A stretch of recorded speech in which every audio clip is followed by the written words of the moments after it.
ask what was most disappointing about that tonight? Well, the whole performance. It's not what we want to stand for as a team and a club. As a leader of the club, I'm bitterly disappointed and really embarrassed, really. So, and hopefully, I think they will. The play group, led by Nathan, will feel the same. So we need to go to the break, we need to reassess, and we need to make some changes because we can't just roll along. What sort of changes? Do you mean personnel changes or game style, or what are you talking about? No, well, we ask ourselves that the question as coaches, what's changed? So if you think, well, 0-2, then you win 6 out of 7. So you're 6-1 against some, I think it's Bulldogs, Essendon in there, Richmond, Melbourne, Carlton. There's some formidable teams, North Melbourne. So clearly the principles that we ask to be employed stand up. So really we'll just ask the players what's changed. And look, I thought our midfield got obliterated. It's won and lost in the midfield, they got obliterated. They couldn't get near them.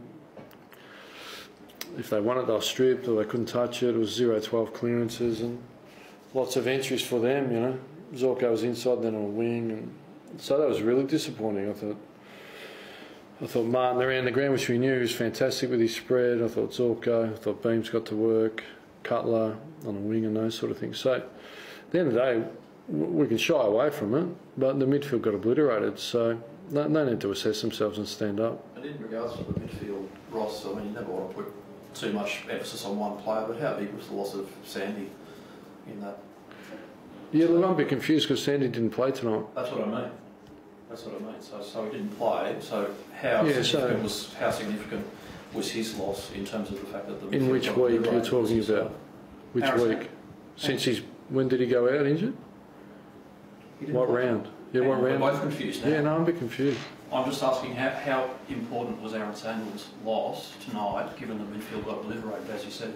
Well, it's really hard to compare because you like to compare apples to apples, don't you? Which is, we didn't play Brisbane last week or the week before that. And Aaron didn't play in those games, so I'm really here to talk about it. Well, we understand Aaron's a good player, but people need to come in and around league footy, you look around, people come in and play their roles. So that's really the point I'm making.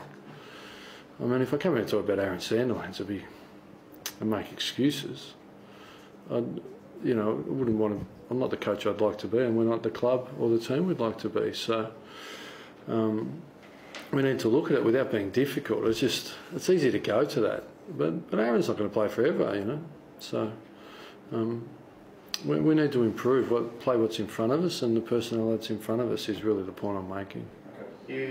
Brisbane were rested, obviously, with the bye, and you guys having a 6-day break and travel. Did that have any sort of effect? No, if anything, it should work the other way. They should be a bit of inertia getting back into gear, and we should be ready to go, match hardened and ready. So, if anything, they did really well. We missed an opportunity to sort of get to work. Did you take any positives out of tonight? Oh, gee whiz, it'd be few and far between.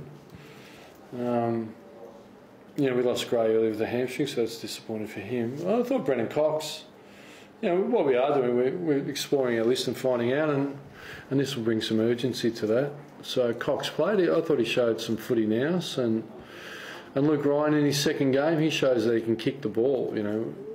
We'd like more players that can kick the ball well and distribute it well because they let you flow. So.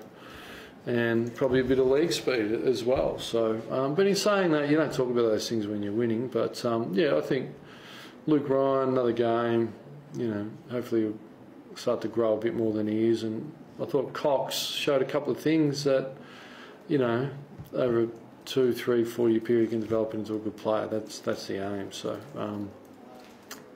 they're the little things. I wouldn't have thought too much else. 4 debutants, I think, now this season. Can we expect more in the near future? I would have thought so.